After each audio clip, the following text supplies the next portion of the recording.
Hi, I'm Rainey, and welcome to Kyhmah 102. I guess this is video 4. It's like 5 o'clock in the morning, and I just literally, JC and I guess we fell asleep kind of early, way earlier than normal, and we slept all we can sleep, and then we ended up getting up, and now we're in my little studio talking. And I wanted to do a video because I want to talk about the focus of this video. I'd like to get a little bit more in depth about self-love and the different types of things that teach us what self-love is not. So I know that I talked about it in my last video, but I had written some things down in my journal, and I want to share them with you, and just see if you can understand where I'm coming from, or if this even, well, first of all, I believe that this applies to everybody. Sorry, I didn't feel like putting any, sorry about that. But yeah, let me just hang on. Yeah, okay, so focusing on vibrational standards. Okay, so I'm reading from my journal. So bear with me. I mean, sometimes, how many? 2, 3, about 2.5 pages. But sometimes when I'm writing quick and I can't really understand what, I wrote. Sometimes I have to kind of look at it. Okay, so focusing on vibrational standards, Khymah. Okay. Oh, okay. I know what. Okay, caring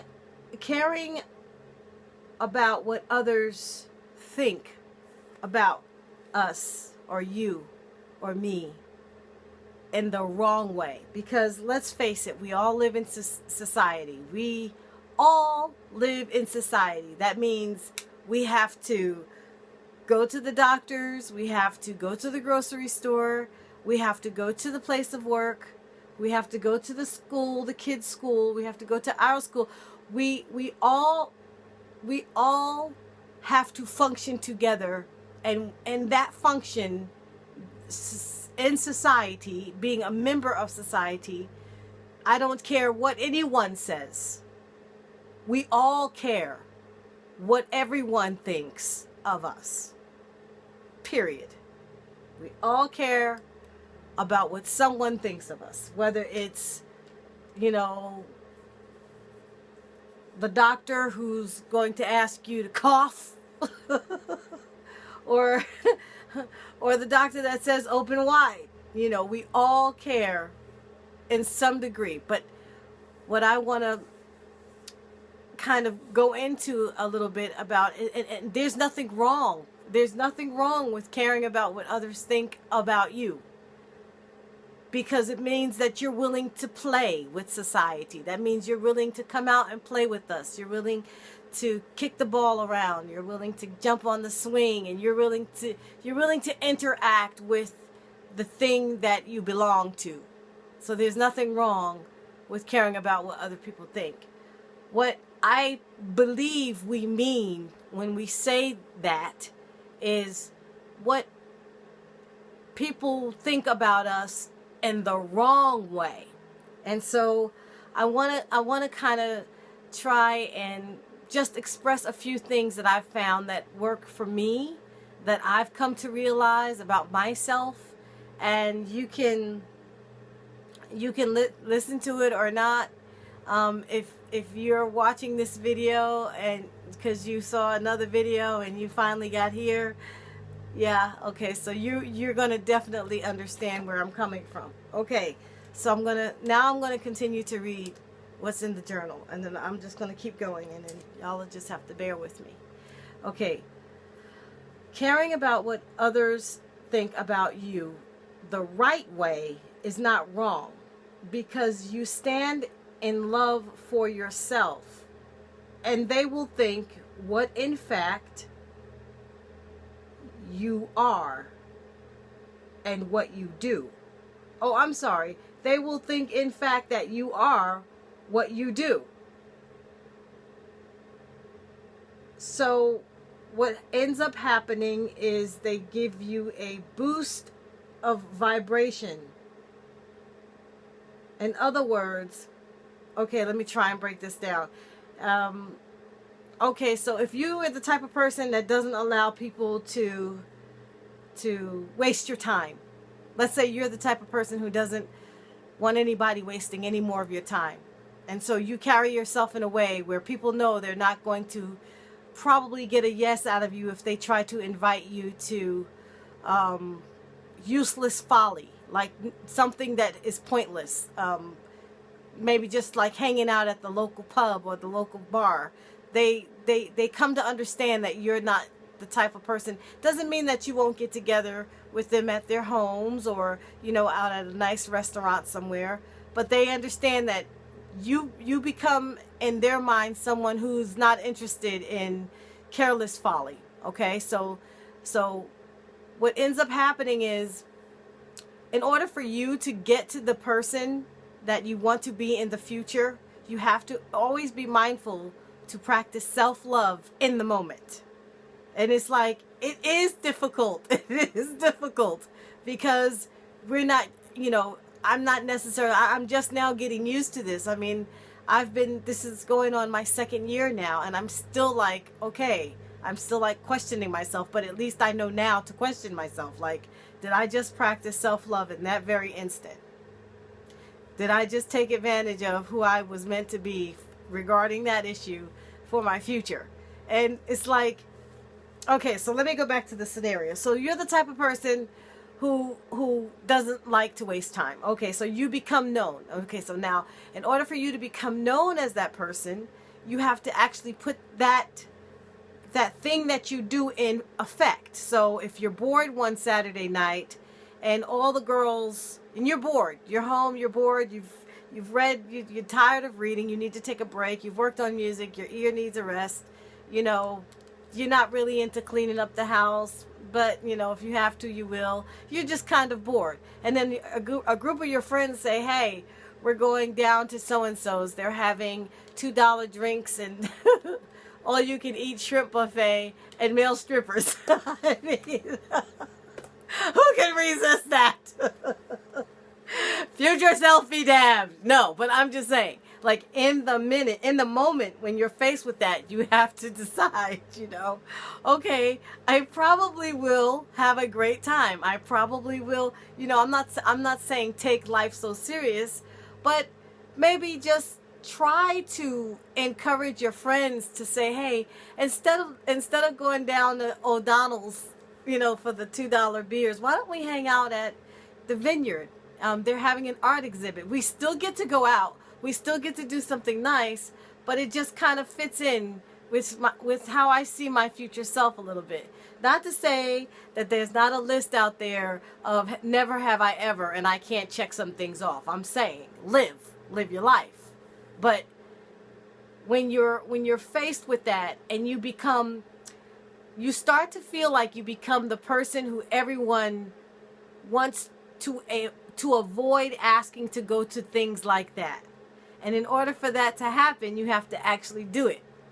And so while you're doing it, they're like, oh, you know, people get, I don't know, people get weird. They get like, oh, so you don't want to take advantage of the $2 ladies' night, all you can eat shrimp, male strippers, you know, you don't want to, are you saying you're not into that? And then it's like, and it's nothing short of peer pressure. That's all it really is. And it's all mental in the self.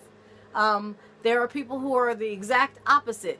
They're completely introverted. They don't go anywhere. They don't do anything with anybody.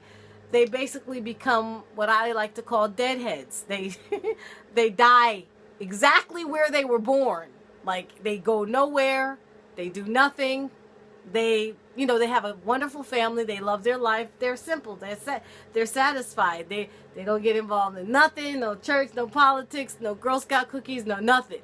They just, and they grunt. You know, they see people and they you know, and they become these, you know, the members of society that are not the most, you know.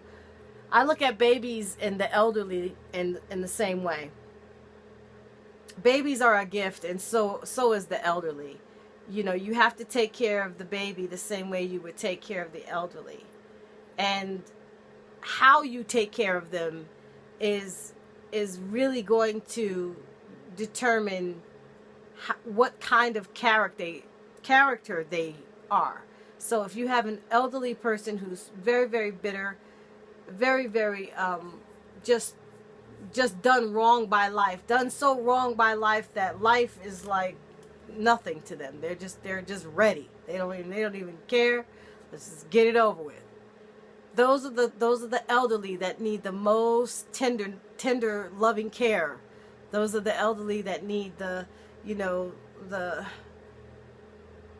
most love, the most softness, the most understanding and patience and kindness.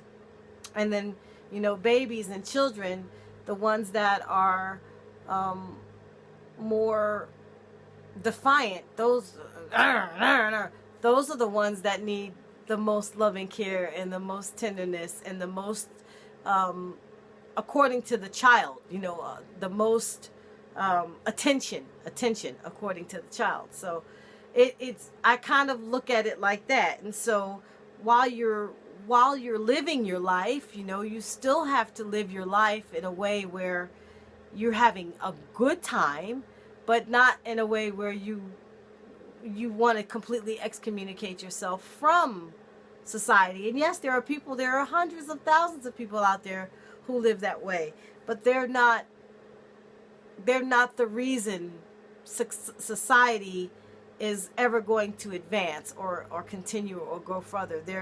They're just, that's it. And maybe they're there for that reason and just for that observation. But I'm going to continue with my journal because I'm running out of time here. My videos have been getting really long, and I do apologize. Okay, so if you're the type of person and you don't allow them to waste your time, and you become known that, you develop a reputation for that, and yada, yada, yada. But at the same time, like, let's say these friends, they get together at the local pub and they say, and your name comes up, because you know your name is going to come up. Your name always comes up. And somebody's going to say something. Oh, that person, what a hard ass, you know. I know. It's like, oh, and then they'll even make fun of your mannerisms, not realizing what's happening is they're giving that standard of yourself a vibrational boot, like a reboot, not like a reboot, but like a vibrational push. And so even though they're just, you know, they don't mean any harm, they're just, you know, they're just pointing out something that everyone knows is obvious, that has become obvious, is that, you know, and sometimes, like, they'll even make a joke out of it, or, you know, she's bougie, or she don't let her do this, or don't let her do that, and, you know, and it's fine, but it's also an energetic vibrational boost in that regard towards your standards for yourself. And so it will be no wonder that you're having champagne with your boss and his golfing buddies on his yacht, and they're at the local pub gathering around back in, you know, Budweiser's. Not that both scenarios aren't beautiful. It's just when you start to realize, you know, how important, and especially Kyhmah, like when you start to practice Kyhmah, you will realize that, oh my God, you know, setting standards, the more your standards, the more you become in tune with those vibrational pulses, the more you raise your standards for what kind of vibrations you will allow around you. Just it not because you're trying to be something else, but just because that will happen. That's part of what happens. The more the vibrations of self-love are amplified in you, the more the castaways will cast away. And so let me just continue. Okay, so yeah, so I talked about the vibrational, the boot, the energetic boot. And so you become known as, you know what, give such and such that project. They're pretty straight laced, and everybody seems to think they're, they're no fuss, no muss kind of person. Yeah, let's give them that project. And that project just happens to come with like a, $150,000 sign-on bonus. I don't know. I'm just saying. And let me tell you something. That yacht thing with the boss and his golfing buddies, that happened to me once. But that was when I was dumb. Well, I will say ignorant and unaware, and kind of just taken by life. Like I wasn't paying attention. I was just kind of going with things. I was trying to raise my kids and be a wife and, do all the things that everyone else in society says that I should do. And I tried to go that norm for as long as I could, and I couldn't take it anymore. I felt like I was dying. I felt like if I didn't do something, me and my husband, we said, we got to do something. If we don't do something, we're done. Wherever we're going to crystallize, wherever we're at, that's it. We're crystallized. Wherever we're stuck in life, wherever our minds, as far as our minds have advanced and grown, if we don't get out of these surroundings, these familiar settings and these familiar faces and these familiar places and this routine, we're going to crystallize, and that's going to be the end of that. And we didn't want that, so we actually set sail, and well, here I am. Okay, so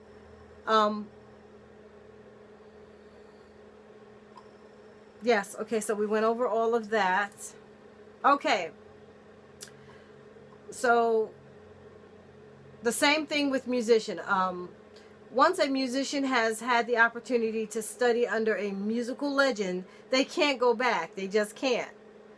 Okay, because that's what I was saying. Like once you start to practice self-love, and where it's overflowing, and you're able to take that overflowing self-love and put it into an actual vibrational pulse to send to someone else for their healing. Once you start to do that, you amplify that self-love in yourself. It's going to be very difficult for you to even go back to that way of being or thinking or feeling. And you know what? I'm going to continue this in another video, because I'm going to stop it here because we're already at 18 minutes. And okay, so this will be Kyhmah 102 video 4 part 1. I'm going to come right back and do a part 2. Okay, I just want to separate them. Hold on, I'll be right back.